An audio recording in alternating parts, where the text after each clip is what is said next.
Hello. Hey, Trinity, you got like a really cool dad, man. Oh, thanks. I don't know if you were right there. We talked about like your brother and your sister and everything. So, Yeah. yeah.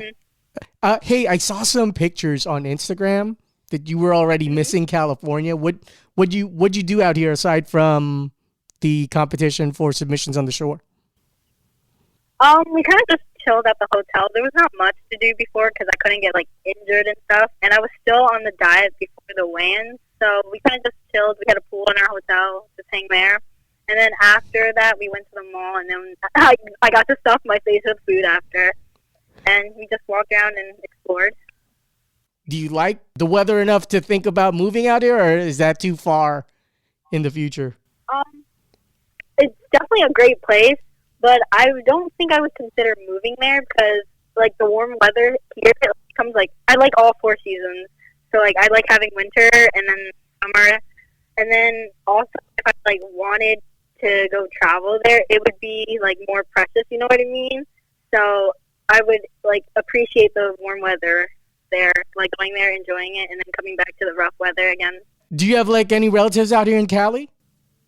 I don't know. Oh, okay. Because I was gonna say like maybe your cousins are more chill and laid back, and the Asians out there in New York are a little bit rough and tumble, you know. Yeah. But do you find like even the people are different from New York and California? Were you not here enough to notice anything? I do notice a difference. I feel like people in New York are like meaner in a way, like they're harsher, like fast paced moving and stuff. And people and people in California were like nicer and chiller and slower going. So yeah, there was a difference. Yeah, but I think that that's good as far as for training to where it's like, Definitely. you know what I mean? It's like, Yes. do you know who Mike Tyson is? Yeah. Okay, so he was from Catskill, New York. hmm So all that harsh weather, and then whenever you go to the city, it's like, huh. It just builds you up. Yeah, gives you a tough skin. Like your dad told me you wanted to do ballet first before jujitsu, Yeah. which is so opposite.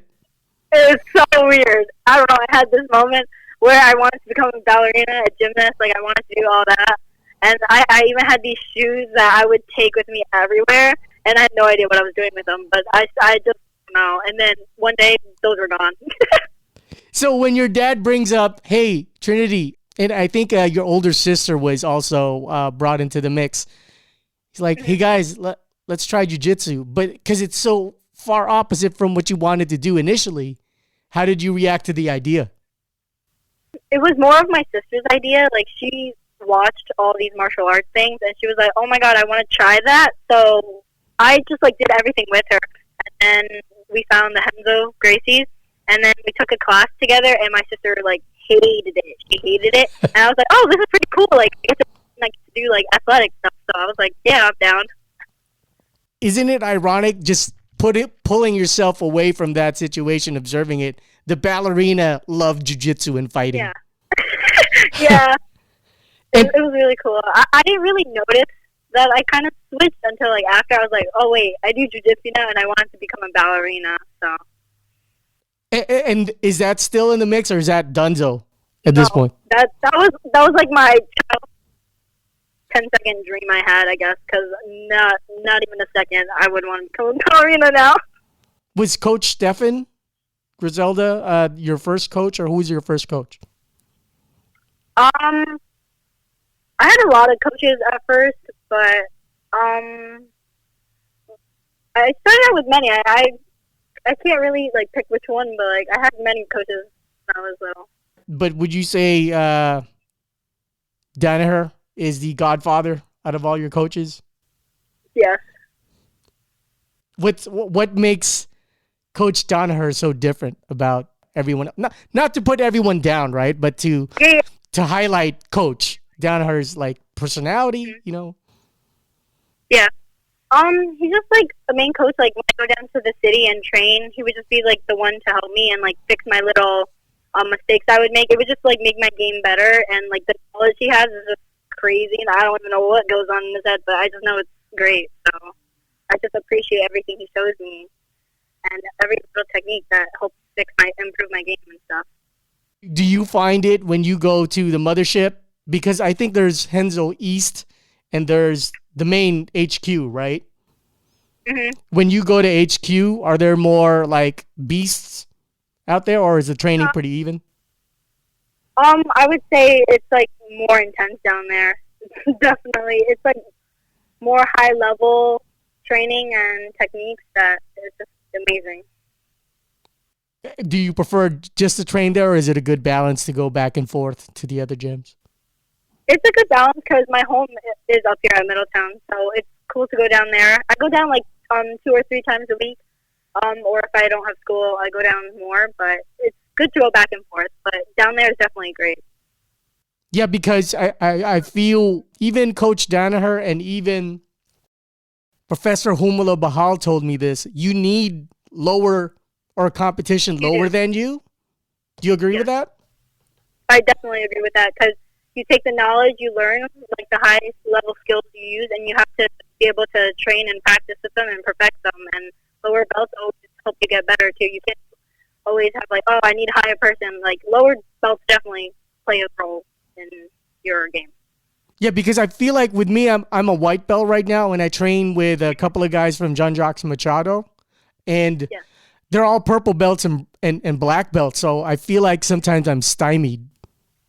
No, you both get something out of it. Like you learn something, and then they could practice their moves on you, and you still give resistance. Not like you're not moving. So it's good for both players. At school, are you seen as like this? Oh, that's Trinity. Don't fight her. She's. You better like her Instagram photos because she'll beat you up and triangle you. No, I'm not like known as the BJJ girl in school. No one knows me for doing martial arts. Unless you follow my Instagram, then some people like started to find out like my Instagram, but I don't just go around being like, oh my god, guys, follow me on Instagram or stuff. So it's just if they find out and then they ask me, they're like, oh, you do martial arts? I was like, yeah, I do martial arts. But no one really knows that I'm like athletic or whatever. So they just think I don't know, just like they're like the smart girl or there. So, yeah. Is your personality different when you're at school versus at training? Not that it's a bad thing, okay? That's not the spirit of the question. Not really, because like when I'm in jiu-jitsu, like you could talk about jiu-jitsu things, but like in school, I don't just go like, hey, like start a jiu-jitsu conversation because they would not understand me. Right. Here's a World Star Instagram video, and let's rap about it now. Yeah, it's more like school like related things if it's in school, and then jiu-jitsu you could talk about like anything because jiu-jitsu and anything kind of mix. Let me ask you. So we'll go a little bit away from martial arts, but more for societal stuff about like school and you in general. Like, do you find it that kids in your age group, are they really internet based as far as for doing everything internet based? Yeah, definitely. Everyone in school I see, they're like on their phones like 24/7 kind of, and the new app like kind of like blew up TikTok, if you know what that is. Sure.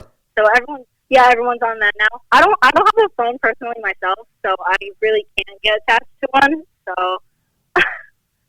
But how does that make you feel? I don't like feel discluded or anything because I don't think it's good for you either to be that addicted. But like to get entertained by like a couple things you see online is pretty cool too. But most people interact on that now too, so it depends. I don't personally. I'm not personally like an internet person, so if I interact with my friends, it's like during the school hours, and then if not, I'm at home doing my work and stuff and training jiu-jitsu, obviously. When you get to, not that I'm trying to be Uncle Charles here. Yeah.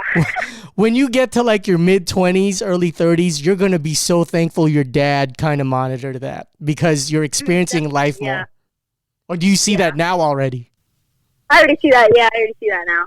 I'm not like hooked up on anything like on my phone, and I could like let go of something. Meaning let go is like you're not even searching for it.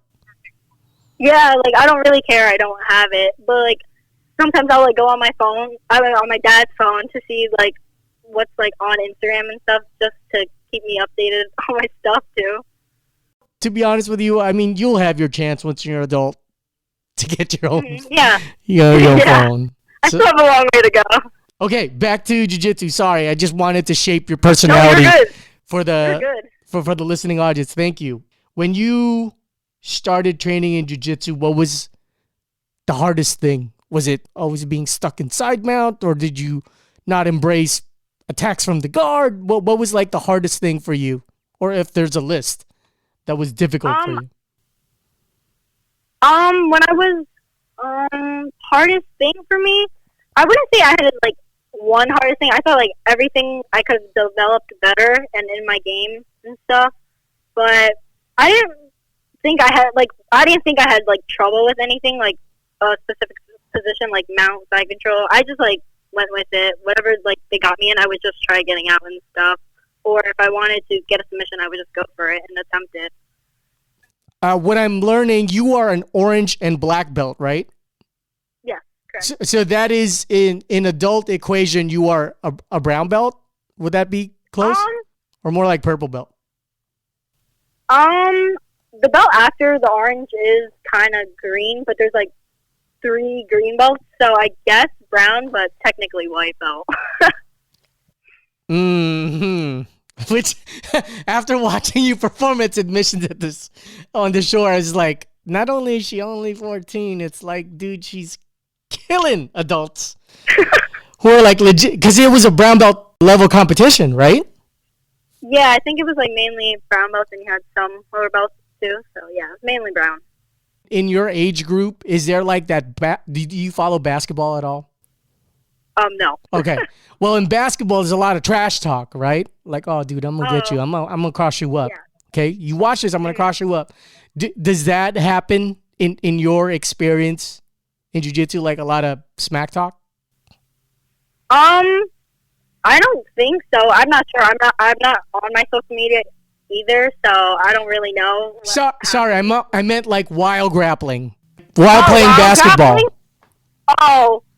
So, like, during the game, if I feel any... not really. I feel like it's just mutual on the mat, just what we're both best at, the both two players. But I assume that's a good thing, right? To keep it more martial culture? Yeah. Whatever happens on the mat, I feel like it's just, like, obviously both players want to win. So, you just, at the moment, you're just both going at it, trying to, like, kill each other. But in the end, both people get, they get a learning experience out of it. You win... you still learn. You lose, you definitely still learn. So you could take anything out from that match. I'm going to make a statement, and I understand you're young, but I have now respect for both your dad and you. That's why I feel it's important not just to train in MMA, but the roots, because I feel like if you train in traditional Muay Thai, traditional BJJ, it seems like there's a little bit more respect. Am I wrong with that? What are your thoughts about that? Because you know there's a lot of trash talking in MMA. Yeah, definitely. I see that. I don't know. I agree with you. It's all the same. Kind of just keep it on the mat and stuff. Afterwards, it's all for the show of it, to keep everyone entertained. You have to have a little smack talk in it to get people interested. I wonder how much of that is because would you say you were raised also American and Asian? Yeah. Well, what's the percentage like? Break it down to me. Are you like 50-50 Chinese, 50 American? Yeah, 50-50, yeah. Right, because I think the one common thing that I've seen also, it doesn't matter if it's Asian. Like I've interviewed someone from Mexico. That her parents were from Mexico, and because they belong to like a solid culture, it seems like those kids end up being a little bit more respectful. Yeah. I asked your dad this, but maybe it's time to ask you. But do you have any interest in MMA, or is that still too soon? When like a year ago, I was definitely in for MMA, but now that I could see like jiu-jitsu, I want to focus on jiu-jitsu first and see how like be the best at jiu-jitsu first before I can move on. Like I don't want to be scattered yet, so I definitely want to focus on jiu-jitsu first. MMA is. I'm not really sure yet, but I'm kind of leaning towards no, depending how far I get with jiu-jitsu. So, it depends. Well, the purpose of this show, because it's labeled an MMA show by the network, but I tell people we have to concentrate on the roots, because my goal is for jiu-jitsu to be like the NBA, meaning there's professional athletes getting paid. Is that kind of like the line of thinking where maybe jiu-jitsu is the profession? Definitely. One day I hope jiu-jitsu gets like as big as the NBA. That would be great because I feel like it's a sport that's not, it's known, but I feel like it's not that known. Like if you pick someone off the street and go, do you know what jiu-jitsu is? I feel like they won't like 100% be like, yeah, I know what that is. Unlike the NBA where they're like, yeah, I know what that is. And again, this might be too soon for me to ask, but you're ahead of your time. Maybe is the goal to be fighter and teacher, or just fighter and then become a teacher? Yeah, I want to like travel the world and become a champ in everything, and yeah, and then I definitely want to like open my own school and teach others too. Once I like perfect, like make a name out of me first. Good for you, man. I mean, your generation, you guys are the digital nomads and learn from our mistakes. So let's just agree that you are in a brown belt parallel to adults, right? If you were to advise someone younger than you, like boy or girl, it doesn't matter for your thinking, even though their goal is to become a no-gi fighter, would you recommend them to start in the gi? It depends. I actually started out with gi too, and then a year later I did no gi.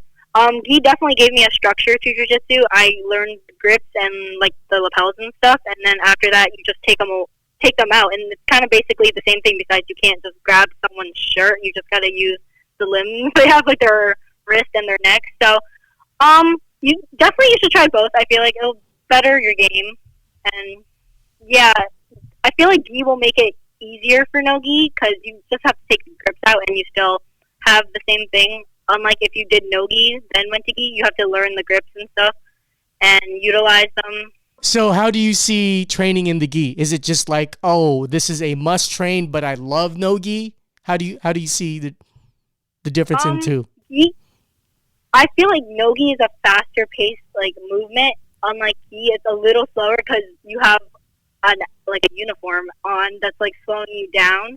So I feel like, and also no gi has more exposure to legs, like heel hooks and stuff, unlike the gi.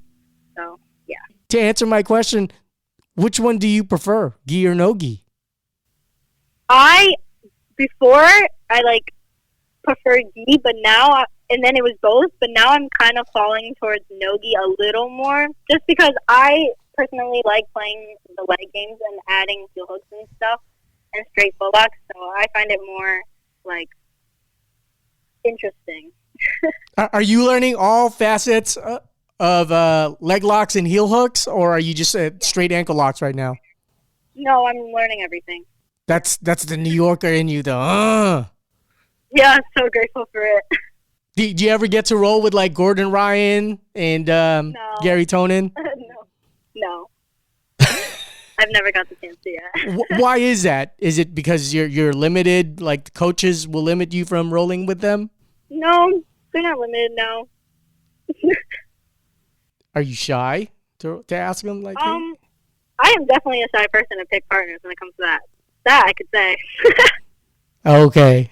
Well, cool, man. This has been awesome, and hopefully in the future, if I ever head to New York, or if I ever see you at another tournament, wherever, I'd love to meet you and your dad, and I'll introduce myself. And yeah, that would be great. Yeah, and I'm a big fan, and now a fan of your dad, considering I just spoke to him like 20 minutes ago. Yeah. He seems like a very cool, well-balanced person.